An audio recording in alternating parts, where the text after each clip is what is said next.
Remember when Trump fired Comey for the Russian election interference case? Jim Comey was one of the most vilified men of the 2016 election. The Democrats thought he tanked the Hillary Clinton campaign when he reopened the email case against her because copies of some of her emails were found on Anthony Weiner's laptop. Only a few days before the election, she was cleared by the FBI, but lost 3 to 5 points after they reopened it. She did not have enough time to recover. It was always about her damn emails, and the Trump campaign made them the center point.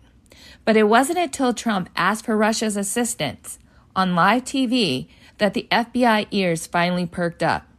Russia, if you're listening, I hope you're able to find the 30,000 emails that are missing. I think you will probably be rewarded mightily by our press. When Trump figured out that the FBI was looking into his campaign, he protested very loudly that it was a Russian hoax and he was only joking. One of his many ways of backpedaling. But he continued with fear and paranoia of being investigated himself that he carried it into the Oval Office with him. Shortly after taking office, Trump would harass on the phone Comey, asking over and over was he under investigation. Not his campaign, but him personally. Comey, being the Boy Scout he was, tried to be professional and keep his distance. During a meet and greet at the White House, he tried to blend into the curtains, but Trump saw him and called him out. Comey awkwardly crossed the room and shook his hand. Trump whispered into his ear, "I really look forward to working with you." After phone calls, Trump's paranoia resorted to a dinner with Comey, where he asked Comey for his loyalty. Comey said that he couldn't give him that, but said he would always be honest with him.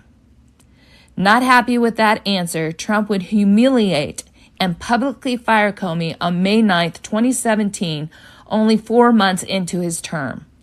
I remember getting the news alert on my phone and then watched live as Comey was in LA and he was boarding the jet to return to DC. Trump wanted him to take a commercial flight back, but the FBI stood behind Comey and said no. FBI directors get 10-year terms, and Comey was only in his 4th year and was nominated by President Obama. Comey was a registered Republican. After firing Comey, Trump welcomed Russian Foreign Minister Sergei Lavrov and Ambassador Sergei Kislyak, a key figure in earlier Russian controversies. There are photos, just Google it. Trump then interviewed with Lester Holt, who said he was going to fire Comey without any recommendations. But regardless of recommendation, I was going to fire Comey, knowing there was no good time to do it. And in fact, when I decided to just do it, I said to myself, I said, you know, this Russia thing with Trump and Russia is a made-up story. Many thought Trump had confessed to obstruction of justice to Holt, that it even made a skit on SNL with Kenan Thompson. Comey would later testify in front of Congress and would famously be quoted, "Lordy, I hope there are tapes," when talking about the dinner with Trump because of the two different narratives. Trump's narrative kept changing even when he interviewed with Mark Levin. If I didn't fire Comey, they were looking to take down the President of the United States. If I didn't fire him, and some people said he made a mistake when he fired Comey. And now those same people said it was the most incredible instinctual moves that they've ever seen. Comey would later disappear and take time to reevaluate his life. He then popped up on Twitter and would share his new journey, which included writing books. He first wrote A Higher Loyalty, Truth, Lies, and Leadership, which became a bestseller. He now writes crime novels. Today, he identifies as being with an unaffiliated political party. He believes more women should be in office and encourages people to vote. He is pro-LGBTQ+, and a Swiftie. Project 2025's pages 549 through 551 should be setting off alarm bells and go to DefCon 5 at the FBI.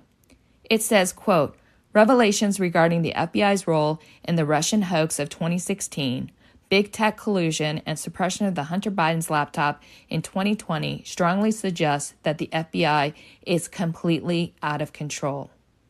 They suggest the next conservative administration should direct the Attorney General to remove the FBI from the Deputy Attorney General's direct supervision within the department's organizational chart, and instead place it under the general supervision of the Assistant Attorney General for the Criminal Division and the supervision of the Assistant Attorney General for the National Security Division as applicable. This can be accomplished through a simple internal departmental reorganization and does not need to be approved by Congress." End quote. The important part is that it doesn't need to be approved by Congress. Project 2025 gives absolute power to the next conservative POTUS and says the FBI director shouldn't have term limits and be beholden to the Attorney General, who should be beholden to POTUS and his agenda. The FBI has always been an independent agency, and this would take their independence away and become POTUS's police force. Again, they would do this by circumventing Congress and controlling their budget. FBI, I hope you're listening because you are on the chopping block. Thank you for listening. Tune in next time when I discuss who wrote the white Christian nationalist Project 2025 and how they controlled the Trump administration, starting with his cabinet appointments.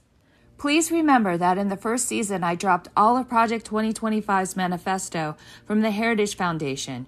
You can go back and listen to each section and chapter that I had changed the text into audio so you can listen to it and choose the part that you are most interested in. I care about our country, and I hope you do too. Remember to vote November 5th.